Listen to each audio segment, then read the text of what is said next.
زموږ ټول ولس او ټول افغانستان مجاهدین د عوام ولس ته موږ مبارکي وایو د حسرت 24مې.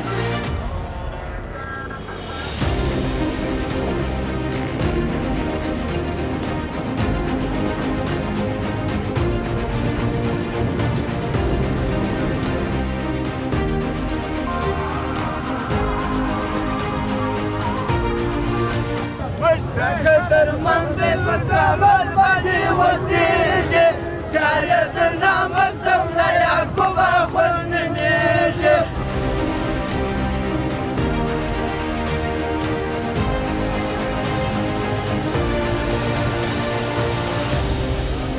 اولا ټول مسلمان امت ته تاریخي بریا مبارکي وایم، خصوصا د افغانستان د اسلامي امارت هغه زړور مجاهدینو ته چې نن د هغوی د برکته نه دلته ولاړ یو.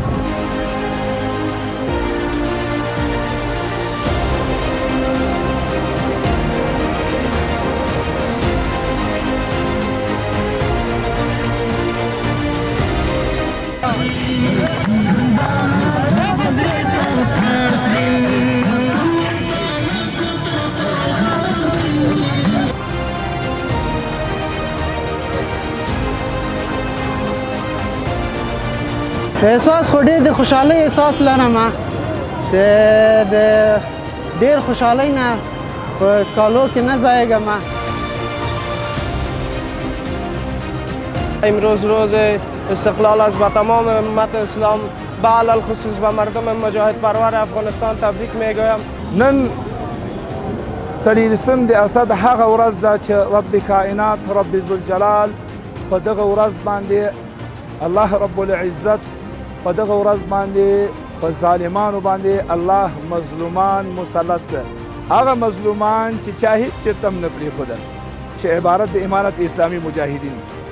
دغه هغه ورځ ده چې رب کائنات رب ذوالجلال په دغه ورځ باندې د موږ د شهیدانو د استشهادیانو د فدایانو وینو رنګ راوړ. د هغه ورځ ده چې د کونډو د یتیمانو ارمانونه پوره سوله.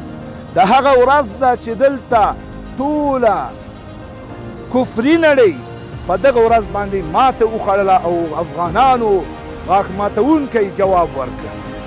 نن هغه ورځ ده چې 52 کفري هیوادو او ورسره منافقین چې په نامه مسلمانان دلته راغلي وو او دلته یې شکست وخوړی. الحمدلله نن دا هغه ورځ ده او د دغه ورځ مبارکي ټول امت مسلمه ته وایو، خصوصا د افغانستان دغه غیور ملت ته د تاسې د تلویزیون له لارې مبارکي ورته وایو. یوازې زه تر سر پایه په احسان یم پټ، یوازې زه تر سر پایه په احسان یم پټ، تمام جهان یې مامور کړی په فیضان استاد، ما رهنما زما مقتدا زما یمان استاد.